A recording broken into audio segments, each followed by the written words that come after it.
Now meet Rod Steele.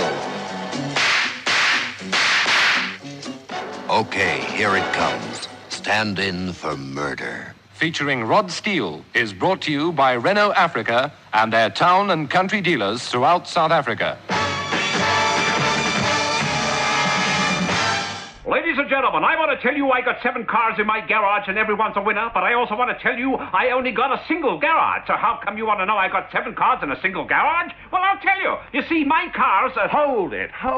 Why, what's the matter? What do I do wrong? What do I do wrong? You're gabbling again. Ah, heck, but there's so much to say and only a few seconds to say it in. Just tell the people your car has 7 seat positions. It will give you a mother and child or rally position, or you could even have a sleeping position.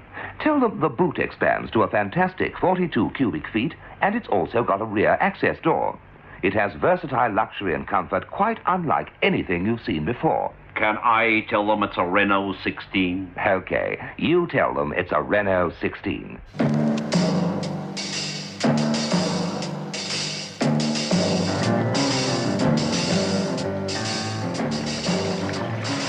My friend is a fine dentist, Senor Steele. Emilio is a fine dentist. He is also fine to look at, so the ladies think. That's just dandy. He sounds as if he'd be dead right casting for the part he has to play. And opening nights tonight.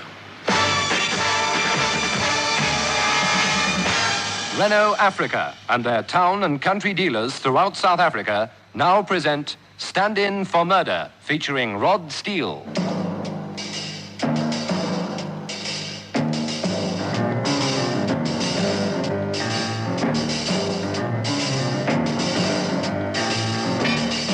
The case, if such it could be termed, was now rapidly drawing to a close. The picture was virtually complete. At least all the main outline was. There were just a few details to be filled in. I hoped that one of them, and rather an important one, was going to be supplied by Crisostomo Tomas Taroba's friend Emilio Jacinto, a fine dentist. I reckoned, too, that I now knew the whereabouts of the microfilm, missing for so long from the British Admiralty, and which I'd practically given up hope of finding. Strangely enough, each new discovery tended to increase my sympathy for the late Valda Vitebskaya. Valda had been a high-ranking Soviet agent. She had chosen, or been chosen, to play a highly dangerous game. She'd played and lost, but she'd lost mainly because of other people. She was, in her own right, a distinguished actress, but that had not been enough. She was also something of a fanatical patriot. She posed as a defector to the West, and she'd all but got away with it. She had been cast in the lead of the film we were now completing on location at Alcázar de San Juan, Spain. She'd been executed by another agent because it was considered that she had become a security risk to Soviet counterintelligence. That was the snag about being part of a chain.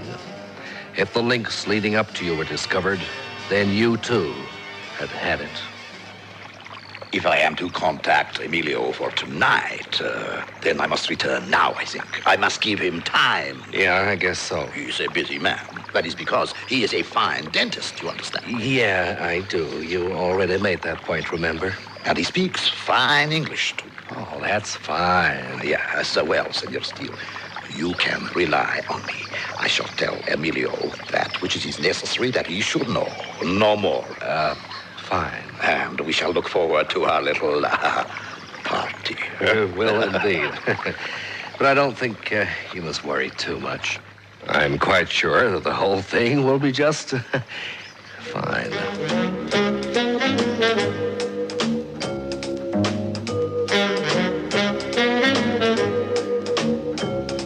The inspector left in his car for Alcázar, and I sat down by the stream to sort things out in comparative peace.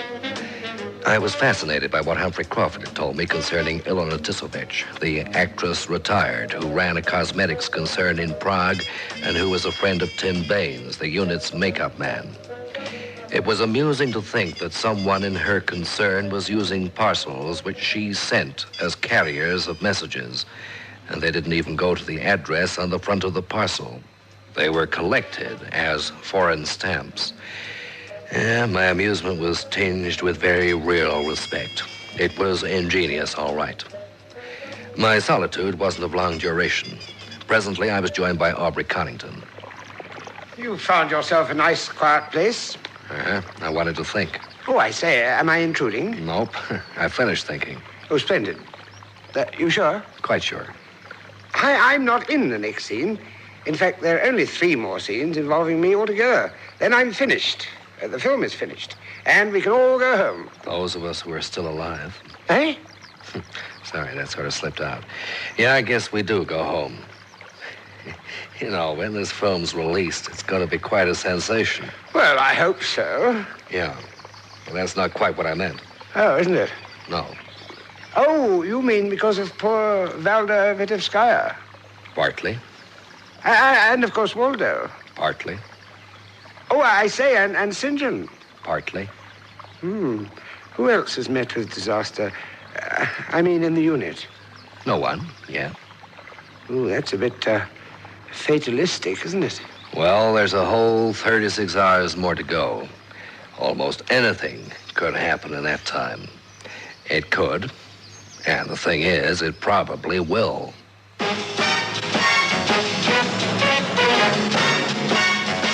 Aubrey Connington, after initially looking shocked at my remark, had a little laugh. He thought I was joking, but I wasn't. The film, if it was handled correctly on release, had more gimmicks to pull in the audience than probably any other film ever made. And perhaps I was being fatalistic, but I wondered how many of the leads would be in a position to attend the premiere. That night, we had the little party, ostensibly thrown by the worthy inspector. This is fun, isn't it, Rod? Yeah, it is. Cheers. Cheers. Fun, if a bit premature. How do you mean, premature? Well, the film doesn't finish shooting till tomorrow. Yeah, it's a good excuse for having another party. You're right. Who is that devastating man talking to the inspector, by the way? Oh, that, my dear Connie, is the inspector's bosom buddy, one Emilio Jacinto. Why isn't he in films? Oh, because I imagine he happens to be a very good dentist. Oh, sorry, correction. A very fine dentist. Oh, is there a difference? To some people, yes. To some, no. Well, he seems to be getting along awfully well with Mary Lou now, doesn't he? Doesn't he, Jim?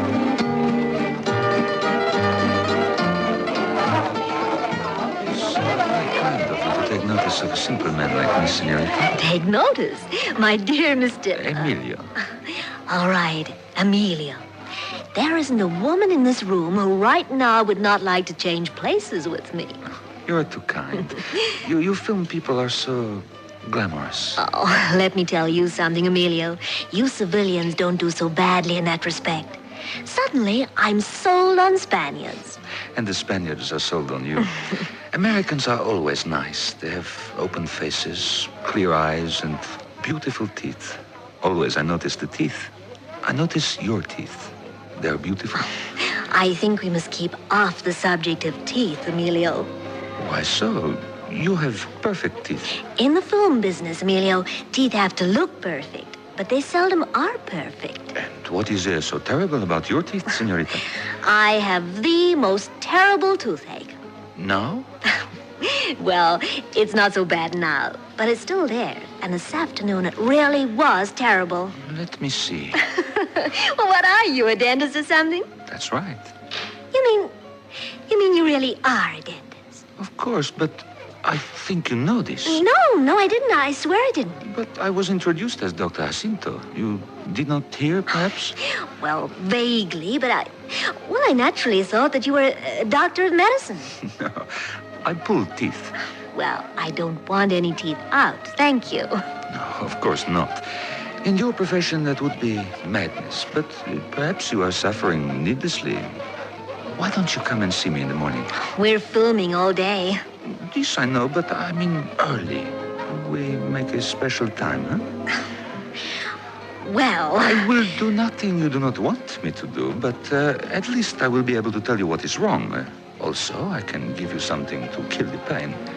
It's probably an old stopping. Yeah, probably. Yeah, I guess that is what it is. These amalgams are not guaranteed forever, you know. They have to be replaced sometimes. I couldn't have a stopping done before a day's filming, Emilio. I really couldn't. No, But the knowledge of what is actually wrong is half the battle with the pain. Now, I insist. Well, it's very kind of you. It'd have to be about 6:30. 6:30? That's a date. I will ask Chrysostomo to bring you. Okay. All right, good. Now, I feel I will be doing my part in Spain 36.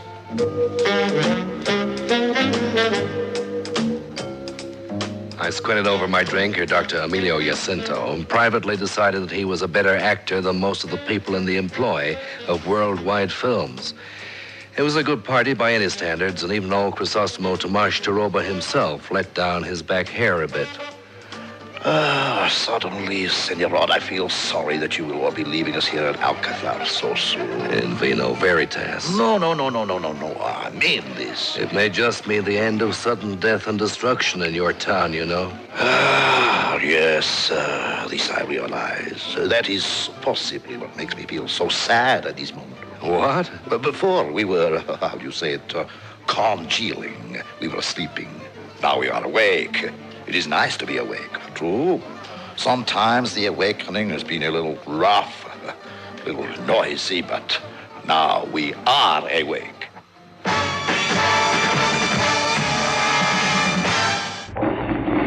For miles and miles and miles and miles, traveling's fun when you travel in comfort. Traveling's great when you've acres of room. Traveling's ideal when you've power to spare. Traveling's a pleasure when it's so economical. Traveling's a delight when you've masses of luggage room. Traveling's carefree with Renault reliability.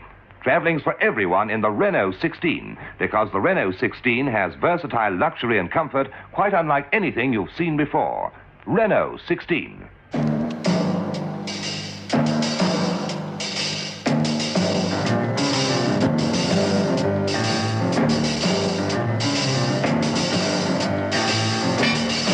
The party went on till midnight, but most of the film people, including Mary Lou, people actually in front of the cameras on the morrow, left earlier than that. I said a cordial good night to my host and walked back down the corridor to my own room. The party had, of course, been held in the disused reception room, which had later become police headquarters. Just as I opened the door of my room, the inspector's voice turned me round. Senor Steele. Yeah, Inspector? You will be here tomorrow morning. Yeah, till after we get Emilio's report. Can you think of any good reason why I shouldn't be here?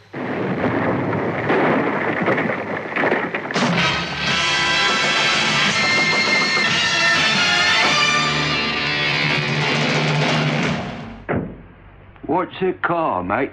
A spacious Renault 4 sedan wagon. If you want 53 to the gallon, 70 miles per hour, 4-speed gearbox, and deep cushion seats, all for $1,325 rand, get a Renault 4 now. Right, mate. Renault 4 it is. Stand In for Murder, featuring Rod Steele, is brought to you by Renault Africa and their town and country dealers throughout South Africa.